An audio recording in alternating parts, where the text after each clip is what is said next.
everyone. My name is Rama Shailin Mi from Bachelor of Science in Criminology, 3 Eco. For today's video, I will discuss the Lesson 5, Amicable Settled of Dispute.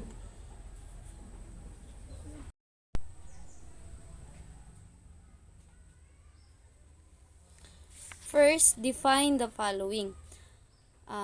Conciliation, the action of stopping someone from being angry. Application, he held his hand up in gesture of conciliation, or the action of mediating between two disputing peoples or group. Second one is arbitration. Its way of settling dispute between parties who agree to submit such dispute for resolution by their chosen judge or arbitrators. Arbitration is a simple, speedy, and less expensive alternative to court action. Third is repudiation. It occurs when one party refuses to honor a contract with another party. Often, the party doing the repudiation cannot perform its obligation outlined in the contract due to financial difficulties, and a breach of contract may be settled in the court. Fourth is conflict resolution, an approach used by court to help remedy various family law issues. This is often seen as an alternative approach that aims to avoid confrontation by offering method for the parties to work out their difference in a cooperative manner. The last is alternative dispute resolution. It is heavily declared the policy of the state to actively promote party autonomy in the resolution of dispute, or the freedom of the party to make their own arrangement to resolve their dispute. The next is, I will answer the following question. What are the form of settlement mandated under the amicable settled at the barangay level?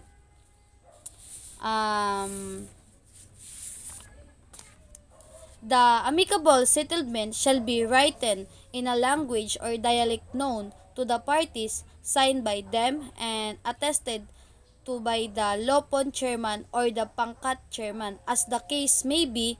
When the parties to the dispute do not use the same language or dialect, the settlement shall be written in the language known to them. The second question, what are the function of the OR and the lopong tagapang payapa? The function of ORDR, first is to promote, develop, and expand the use of ADR and the private and public sector through information, education, and communication. The next is to monitor, study, and evaluate the use of ADR by the private and public sectors for purposes of, among others, policy formulation. The third is to recommend to Congress needful statutory change to develop, strengthen, and improve ADR practice in accordance with international professional standard. Next is to make study on and provide linkage for the development, implementation, monitoring, and evaluation of government and private ADR programs, and secure information about their respective administrative rules, procedure, problem encountered, and how they were resolved. Next is to compile and publish a list of roster of ADR provider practitioner who have undergone training by the OIDR or by such training providers. Institution recognized or certified by the AOR as performing function in any ADR system. The list or roster shall include the addresses, contact number, email address, ADR service render, and etc. And experience the ADR of the ADR provider practitioner. The last function is to file a list or roster of foreign or international ADR provider or practitioner. The list of roster shall include the address, contact number, email address, ADR service render example in the experience of ADR or the ADR provider practitioner. The function of the lopon tagapamayapa, first is exercise administrative supervision over the conciliation panels provide herein. Next is meet regularly once a month to provide a forum for exchange of ideas among its members and the public on matters relevant to the amicable settlement of dispute, and to enable various conciliation panel members to share with the one another their observation, experience, and effecting speedily resolution of dispute.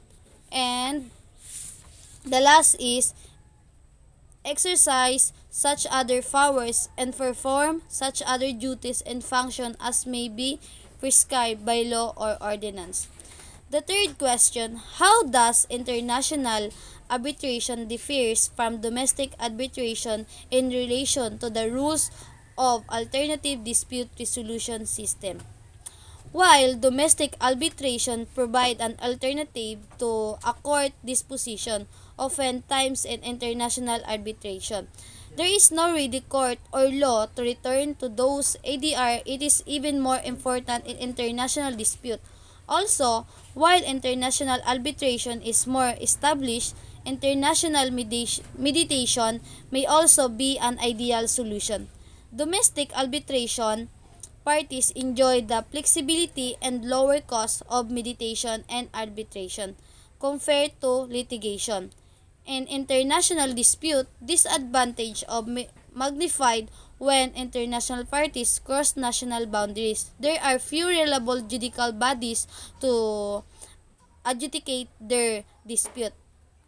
International arbitration is an arbitration where the parties to an arbitration agreement have at the time of the conclusion of that agreement their places or business in different state, or one of the following place is situated outside the Philippines in which the parties have their place or business where. First is the place of arbitration if determined in or pursue to the arbitration agreement.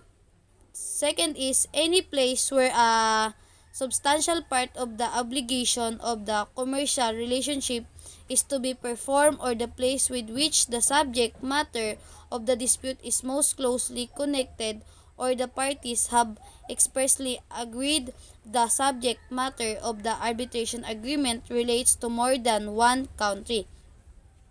For the purpose of international arbitration, the New York Convention is the United Nations Convention on the Recognition and Enforcement of Foreign Arbitral Award, approved in 1958 and ratified by the Philippine Senate under Senate Resolution number 71.